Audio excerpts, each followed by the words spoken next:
There's a secret that Titleist has that they do not, I don't think, want you to know about. But don't you worry, I am going to tell you about it anyways.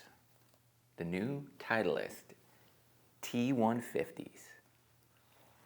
Whole new kind of T-series irons they've got.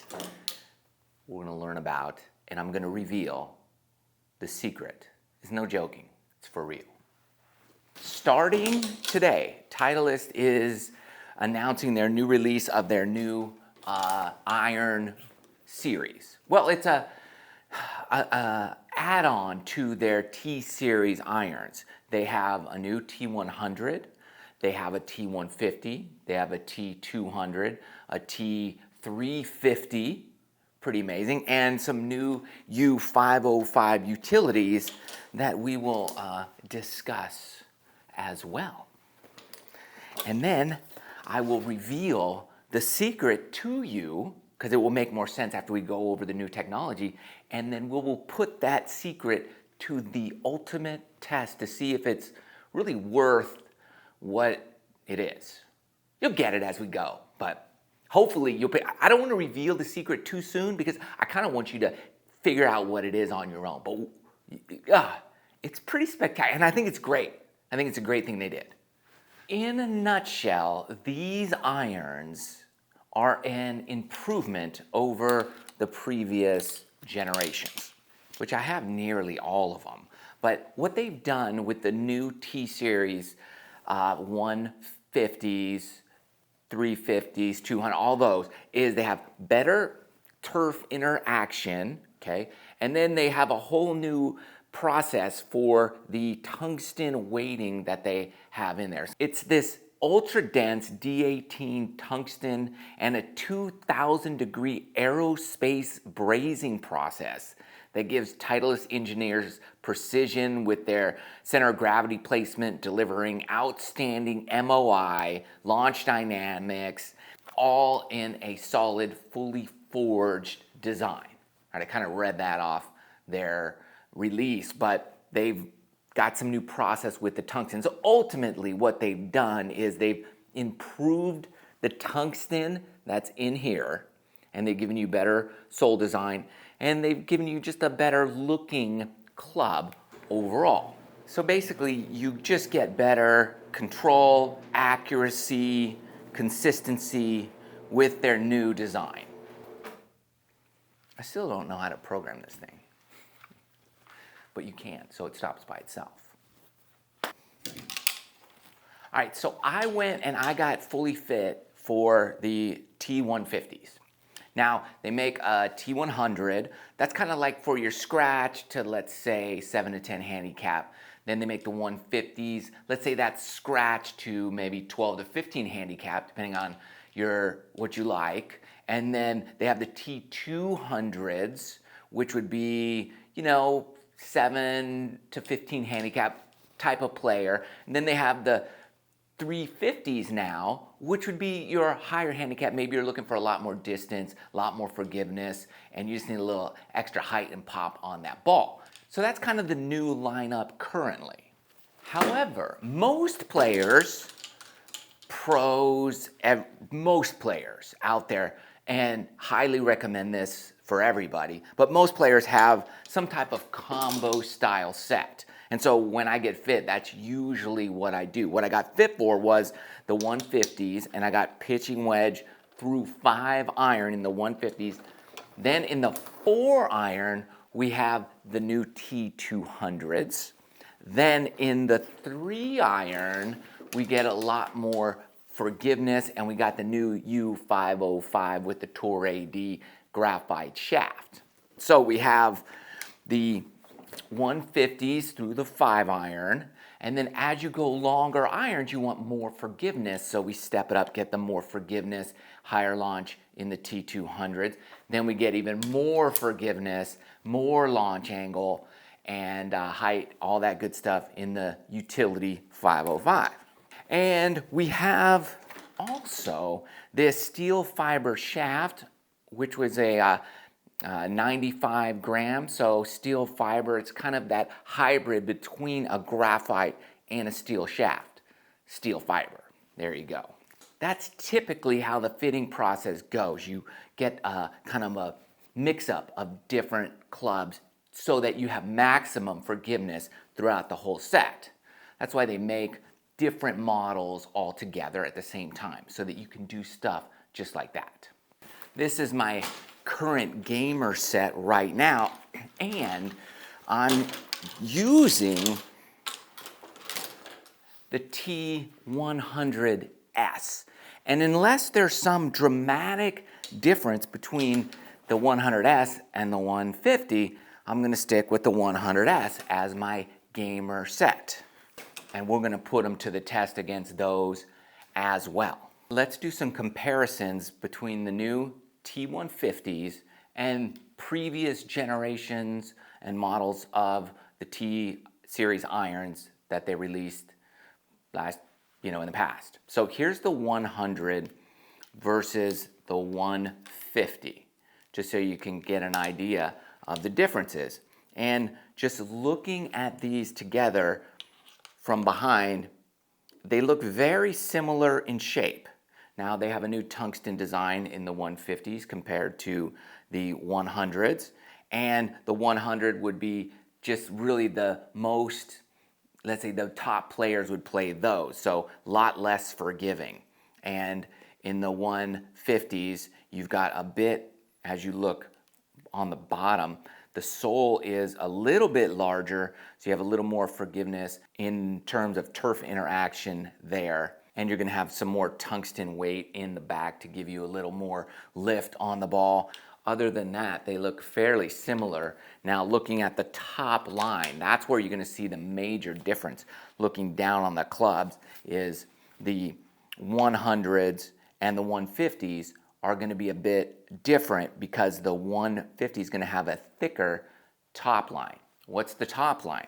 That's the thickness of the face, really looking down. This is the top line looking down here. So that thicker face gives you more forgiveness as you hit higher on the face or farther away from the sweet spot center of the club. So they put some weight up here and move things around so that you're going to have more forgiveness. The better player doesn't necessarily need that. They need the weight lower because they hit it and closer to the center of the club face because they make contact there more often.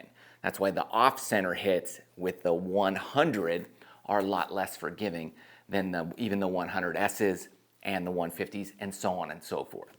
As we compare it to the 100S, you're going to have it starting to look a lot closer in profile to the 100S and the 150. However, that top line on the 150 is still slightly larger than on the previous 100S, my current gamer. Again, that's going to give you a bit more forgiveness as you strike it farther and farther from the center of the club face. But all in all, the 150 and the 100S are very, very similar looking. Even looking at the back of the clubs, very close to the previous model 100, but a little more tungsten weight in the 100S, and you're going to have even more in the 150. So now comparing the 150 to the previous generation 200, you're starting to see it's a little similar, but now even on the sole, the 200, it's a little thicker sole, a little wider sole, so even more forgiving in terms of when you're interacting with the turf. And the 200 and the 300, 350 are going to have some more technology behind here that helps launch that ball a little bit farther and a little bit higher. So you're having that. And then the top line starts getting even thicker on the 200 and above than it does on the 150. So the 200 and up is catering more and more to that higher handicap player. Now, I don't have the 350 model, but it's similar to the previous generation 300, except you're going to have that updated technology. It's going to be even more forgiving. It's going to go a little bit more, and we'll show you what this does compared to its similar, same clubs in the previous models and the new model, but this is basically what the 350 looks like, similar, just a little more cleaned up with the new technology. And as you can see, looking down top line, it's much thicker. It looks more like nearly a hybrid or some type of utility club when you're looking down from the top. So you're getting that tons and tons of forgiveness and a lot of distance. Much more for that much higher handicap player or somebody with a much slower swing speed who needs a little extra giddy up, as they say. Now for the reveal of the secret, while the buildup. Here's the question, is this: does this new T150 remind you of any previous Titleist club that may have come out a long time ago? Could be maybe one of the best-selling irons ever in the history of Titleist. Any guesses? I have it right here. Do you remember the Titleist AP2? I do. How do I remember that? Well, I used to play it. That was my gamer. Look at that sweet. I played this puppy quite a lot right here. And I'm telling you, the look of the AP2 and the new Titleist T150 is nearly identical. Nearly identical. Looking down, the top line looks, the only way I could tell the difference is because of the wear pattern on my old club. That's it. It is nearly identical. They might have made the top line of the 150 slightly thinner, and that would be something I would love, because this, as you can tell, the AP2, I loved this bad boy. Looking from behind of the two clubs, this is almost looking at just an updated version of the AP2. They cleaned up and hid kind of the tungsten a little better. They just moved where they put the Titleist logo, just kind of cleaned it up. In my opinion, what they've done is they've taken like a 65 Ford Mustang and made a 2023 version of it that looks nearly the same, like it's the same muscle car in a new, just kind of cleaned up, nearly the same body style. And that is spectacular, given the fact that this really was one of Titleist's first irons for the average everyday player and one of the best-selling models of all time. So now they've given it back, updated version of it, and that I absolutely love. So now that you know the secret, that Titleist really, in my opinion, just remade the AP2s, and I love it. I love them for it. Let's see how the 150 compares and stacks up to the old 100, the 200, the 300, that ought to be interesting, the old 300, my gamer, the 100S, and the old former gamer AP2. We're going to hit 20 shots of everything and give you the results so that you can say yay, yay, or nay. That's it. Those are your choices. And will I choose this as my gamer or stick with my 100S as my gamer? That's also one of the questions. We'll begin with my gamer, the 100S. Now we'll go to my old AP2 gamer. Feels like an old friend coming back. This thing feels good. Next, we'll go to the T100s. When you hit this one right, it's just kind of the best feeling there is in golf. But when you slightly mishit the 100, you're gonna feel that. All right, let's do the previous T200. just so we have a good comparison of where even last year's 200 stacks up against this year's 150 and the AP2 and all the other stuff. So I just want to do a quick sound test. I don't have a 7-iron in this year's 200, but I do have the 4-iron. So I just heard this 7-iron. I'm going to hit the 4-iron here. I'll delete it off our stats, but for me, I'm just listening to the sound. The new one sounds better than the previous one, in case you're wondering. I would imagine that with the new tungsten technology they have, they buttoned up the sound this one makes. This one always made like, it almost sounded like something was like not securely fashioned back here.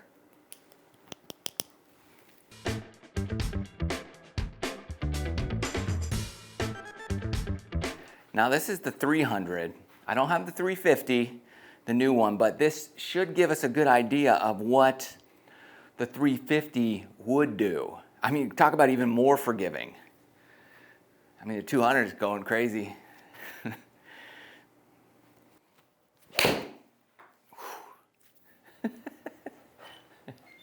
Oh my God. You can hear it go through the air. It's like, you can hear like the wind chamber coming off the back of that thing, and then the contact.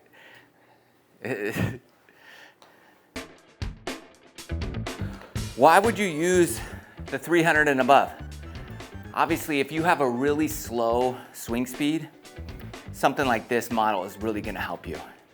And you're going to hit the ball high with very little effort. So if you're really looking for something like that, then the 300 and above would be perfect for you.